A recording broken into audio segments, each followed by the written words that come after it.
Buenas noches, ladies and gentlemen. Bendecido martes. Como siempre damos gracias a Dios por todo lo que nos da. Le damos gracias por la salud, por el techo sobre nuestra cabeza, por el alimento sobre nuestra mesa.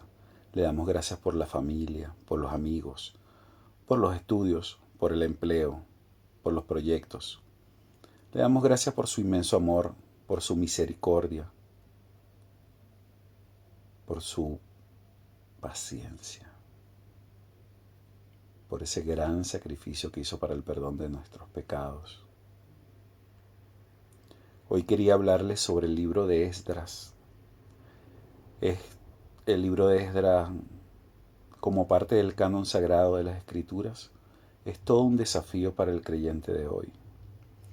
La vida de este consagrado hombre, cuyo oficio fue el de escriba y sacerdote de Dios, nos presenta una de las más grandes demandas respecto al valor dado a la palabra de Dios.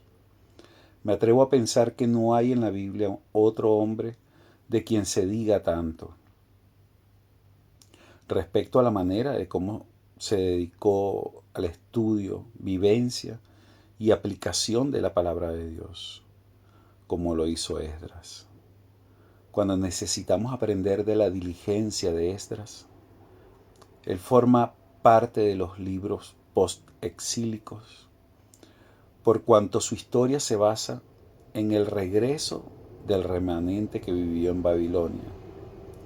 En ese grupo vino el escriba Esdras y será él, junto con Nehemías, los protagonistas de esa nueva etapa del pueblo de Israel. Él era el hombre para ese momento y Judá se había olvidado de la ley, y si alguien la conocía muy bien era Esdras. Él sabía del desvío de su pueblo en el exilio, de allí la eficacia de su liderazgo. Veremos, pues, a través de este singular estudio, la vehemencia y el apego de Esdras para dar a conocer las verdades de la ley de Dios. En los tiempos cuando Israel, especialmente los que regresaron del exilio, se habían desviado de ella, cometiendo los pecados de haber mezclado su linaje santo, casándose y dando en casamiento sus hijos con los pueblos paganos. Este y otros temas serán tratados acá.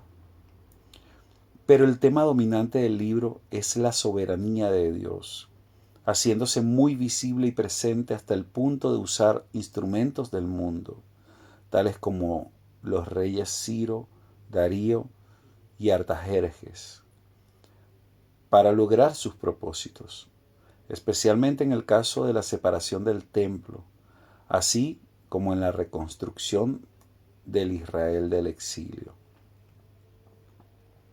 Siempre se ha considerado a Esdras como el autor de su propio libro.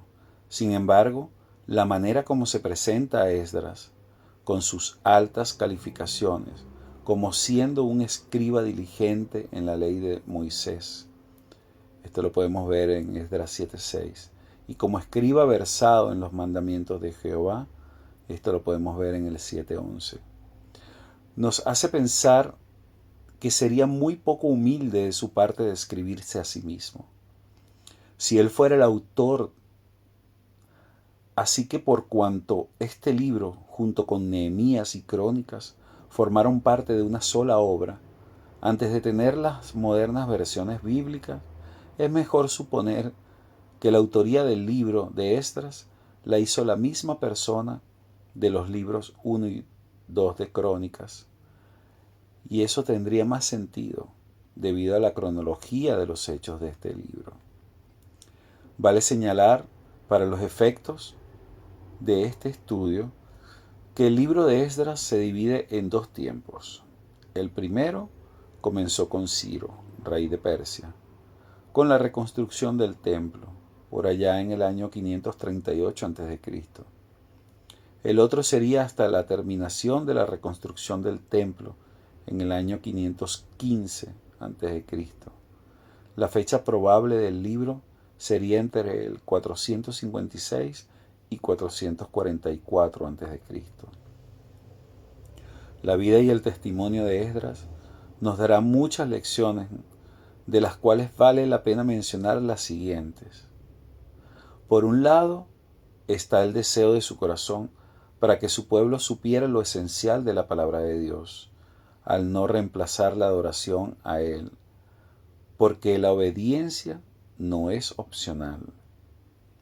También queda claro en el libro cómo Dios soberanamente nos cuida, haciendo realidad todas sus promesas con aquellos a quienes Él envía. Esto lo podemos ver en Esdras 5:1 y 2. Mis amados, Dios se involucra en nuestras vidas, así como lo hizo con Esdras, hasta capacitarnos para hacer cosas que parecían imposibles.